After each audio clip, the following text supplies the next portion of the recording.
Hello दोस्तों, आपका स्वागत है आपके अपने YouTube चैनल प्रत्येक क्लासेज में। इस क्लास में हम बात करेंगे एक्सरसाइज 1.1 के क्वेश्चन नंबर 4 और 5 की।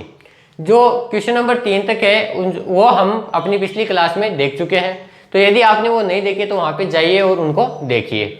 हमें क्वेश्चन नंबर 4 दिया गया है कि यूक्लिड विभाजन प्रमेयिका का प्रयोग करके दर्शाइए कि किसी धनात्मक पूर्णांक का वर्ग किसी पूर्णांक m के लिए 3m या 3m + 1 के रूप का होता है। तो जो हमारी पिछली क्लास में हमने देखा, जो क्वेश्चन नंबर 2 था, उसमें हमें दिया गया था धनात्मक विषम पूर्णांक, और हमें यहाँ पे क्या बोला गया है कि कोई धनात्मक पूर्णांक हो सकता है और उसका हमें क्या करना है, वर्ग। तो उसमें मैंने आपको बताया था कि आपको उसको a मान लेना है, लेकिन हमें यहाँ पे एक संकेत दिया गया है कि यह मान लीजिए कि x कोई धनात्मक पूर्णांक है। तो कोई बात नहीं भाई, a की जगह हम x मान लेंगे, तब ये 3q या 3q + 1 या 3q + 2 के रूप में लिखा जा सकता है। इनमें प्रत्येक का वर्ग कीजिए और दर्शा दीजिए कि इन वर्गों को 3m या 3m + 1 के रूप में लिखा जा सकता है। तो चलिए अब हम शुरू करते हैं। तो सबसे पहले तो मैं लिखूंगा यूक्लिड विभाजन प्रमेयिका। यूक्लिड विभाजन प्रमेयिका, और वो प्रमेयिका हमारी क्या थी, a = bq + r। अब देखिए, हमने यहाँ पे ये जो संकेत दिया गया है वो है कि यहाँ पे धनात्मक पूर्णांक x ले लीजिए। तो माना धनात्मक पूर्णांक है वो x है, धनात्मक पूर्णांक x, ठीक है।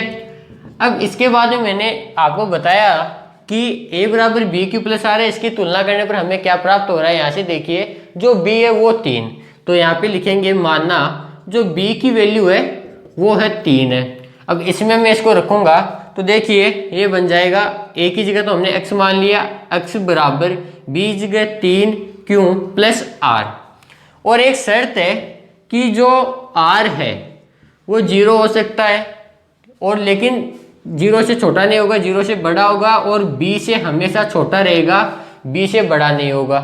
तो r है, अब b की वैल्यू 3 है, तो r के संभावित मान क्या हो सकते हैं, r के संभावित मान वो क्या हो सकते हैं, r की जगह हम ले सकते हैं 0, 1 और 2, लेकिन 2 से ज़्यादा नहीं ले सकते, क्योंकि जो b है वो 3 है, तो b है वो 3 है, तो r है वो हमेशा b से छोटा रहेगा, तो 0, 1, 2 इसके संभावित मान है।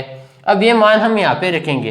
तो देखिए सबसे पहले x = 3q + 0, वो कब है, जब हम r की वैल्यू है वो 0 लेंगे। तो x = 3q। अब यहाँ पे आपको थोड़ा सा ध्यान देना है, क्या, क्यों, हमें प्रश्न में दिया गया है कि हमें इसका वर्ग करना है, हमें इसका क्या करना है, वर्ग। तो इसका वर्ग करने पर x² = 9q², और इसको मैं क्या लिख सकता हूँ, देखिए x² = 3 × 3q², 3 और 3 को गुणा करने पर वापस 9 बन रहा है और q² आ रहा है, ठीक है। तो अब यहाँ पे संकेत में भी हमें दिया गया है कि इनमें प्रत्येक का वर्ग कीजिए और दर्शाइए कि इन वर्गों को 3m या 3m + 1 के रूप में लिखा जा सकता है। तो मैं क्या करूँगा, यहाँ पे माना m = 3q², m की वैल्यू है वो हम यहाँ पे 3q² मान लिए, क्योंकि जब हम यहाँ पे q की कुछ भी वैल्यू रखेंगे तो वो एक पूर्णांक ही आएगा, इसे हमें यहाँ पे कोई दिक्कत नहीं होगी। तो ये हो गया x² = 3m, ठीक है। अब इसके बाद में हमें r की वैल्यू क्या लेनी है, 1। तो r की वैल्यू 1 लेने पर x बराबर ये 3q + 1 और इसका वर्ग करना है, तो x का स्क्वायर, तो इसका पूरे का होल स्क्वायर। अब वो होल स्क्वायर के लिए सर्व समीकरण आपके पास है क्या, a + b का होल स्क्वायर बराबर a² + b² + 2ab। इससे हम इसको सॉल्व करेंगे। तो सॉल्व करने पर हमें क्या प्राप्त होता है, x² = 9q² + 1 का स्क्वायर, तो वो 1 ही होगा, प्लस 2ab, तो 3 दूनी 6, और b की जगह 1 है और ये q। अब यहाँ पे हम क्या कॉमन ले सकते हैं, देखिए मैं इसको इस प्रकार से भी लिख सकता हूँ, सभी प्लस में तो कोई फर्क नहीं पड़ेगा, 6q + 1। अब मैं इन दोनों में से 3 कॉमन ले सकता हूँ, तो 3 कॉमन लेने पर यहाँ पे क्या बचेगा, ये 3 और क्यू स्क्वायर प्लस यहाँ पे 6 क्यू, तो 3 कॉमन लेने पर 2 क्यू प्लस 1, ये प्लस 1 यहाँ पे बाहर था तो हमने यहाँ पे बाहर ही रख दिया। अब मैं इसको क्या मान सकता हूँ, m, तो मैंने यहाँ पे इसको m मान लिया, 3 क्यू स्क्वायर प्लस 2 क्यू, तो ये हो गया x स्क्वायर बराबर 3m प्लस 1। तो हमें यही पूछा था, तो ये हमने यहाँ पे सिद्ध कर दिया। तो दोस्तों क्वेश्चन नंबर 4 कंप्लीट हुआ। अब हम देखेंगे क्वेश्चन नंबर 5। तो ये है क्वेश्चन नंबर 5, जो कि दिया गया है यूक्लिड विभाजन प्रमेय का प्रयोग करके दर्शाइए कि किसी धनात्मक पूर्णांक का घन 9m प्लस 1 या 9m प्लस 8 के रूप का हो सकता है। तो दोस्तों ये सभी क्वेश्चन एक ही पैटर्न पर है। आप देख सकते हैं कि जो हमने क्वेश्चन नंबर 2 है वो सोल्व किया तो उसमें केवल धनात्मक विषम पूर्णांक दिया गया था। क्वेश्चन नंबर 4 सोल्व किया, उसमें धनात्मक पूर्णांक दिया गया था लेकिन यहाँ पे वर्ग था, ठीक है। अब इस क्वेश्चन में यहाँ पे घन दिया गया है, तो जिस प्रकार से क्वेश्चन में बोला जाए उस प्रकार से हमें चलते जाना और हमारी प्रमेय का वही रहेगी a बराबर बी क्यू प्लस आर, और जो r के संभावित मान है वो हमें यहाँ पे रखते जाने हैं। तो सबसे पहले तो मैं लिखूंगा यहाँ पे यूक्लिड विभाजन प्रमेय का, जो कि है a बराबर बी क्यू प्लस आर। और मैंने बताया जैसे क्वेश्चन नंबर 4 में तो हमें हिंट दिया हुआ था, संकेत दिया था कि हम धनात्मक पूर्णांक का जो वर्ग है उसे अक्ष मान सकते हैं। अब यहाँ पे हम अक्ष मानकर भी कर सकते हैं और ए मानकर भी कर सकते हैं। तो माना धनात्मक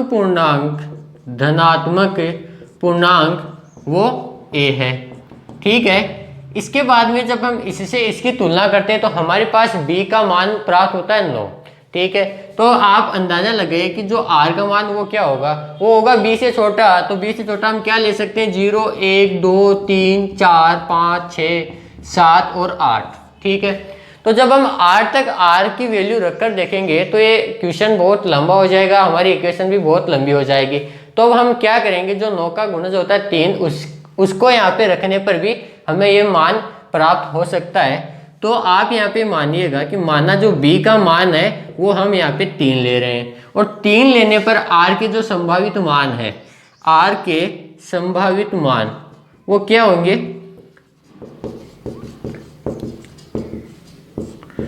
0 1 और 2, ये 3 मान होंगे। इसके बाद में ये मान है वो हम यहाँ पे रखेंगे, तो ये क्या आएगा, a बराबर b की जगह 3 ले रहा हूँ, q है वो q ही रहेगा और r की जगह 0, ठीक है। इसके बाद हमें दिया गया कि हमें इसका घन करना है, जो भी पूर्णांक है, पूर्णांक हमने माना a, तो हमें इसका घन करना है। तो a का घन मतलब a का क्यूब, तो 3q का भी क्यूब, तो ये हमारे पास प्राप्त होगा 27 क्यूब। अब देखिए हमें बनाना है यहाँ पे 9m, ठीक है। तो a क्यूब बराबर 9 गुना 3 27 बन जाता है, और ये क्यूब। तो अब देखिए m है, अब 3q है, माना 3q क्यूब है, वो क्या है, m है। अब m की q की वैल्यू हम यहाँ पे कुछ भी रखें हमें एक पूर्णांक प्राप्त हो जाएगा। तो a क्यूब बराबर 9m, ये तो हमारी पहली इक्वेशन आ गई। इसके बाद में हमें करना क्या है, r का मान क्या लेना है, 1 लेना है। तो इसके बाद में मैं इसको थोड़ा साफ कर देता हूँ।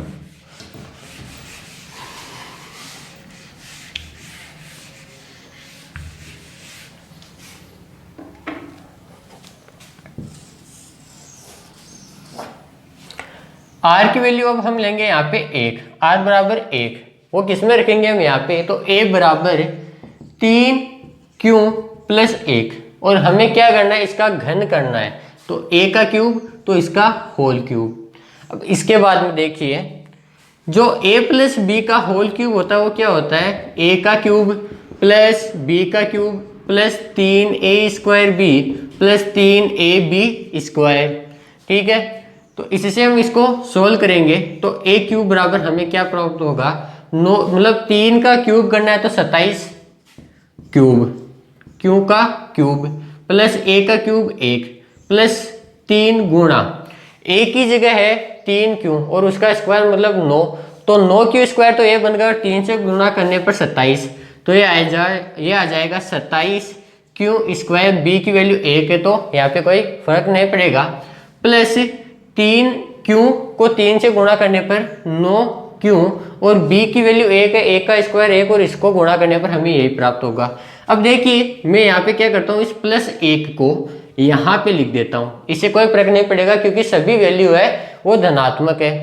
इसके बाद में हम इसमें कॉमन क्या लिखते हैं, ए क्यू बराबर हमें क्या बनाना है यहाँ पे 9m और +1 हमारे यहाँ पे जो अंत में है वो बच रहा है, तो 9m 9 कॉमन ले लूँगा तो यहाँ पे क्या बचेगा 3 cube plus 9 Q square plus Q और ये +1।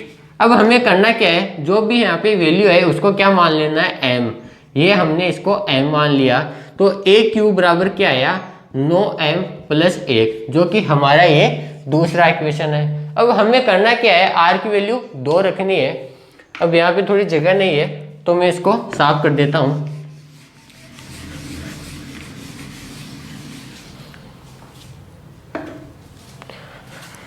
तो देखिए a बराबर b की वैल्यू 3 क्यू प्लस r की वैल्यू 2 रखेंगे।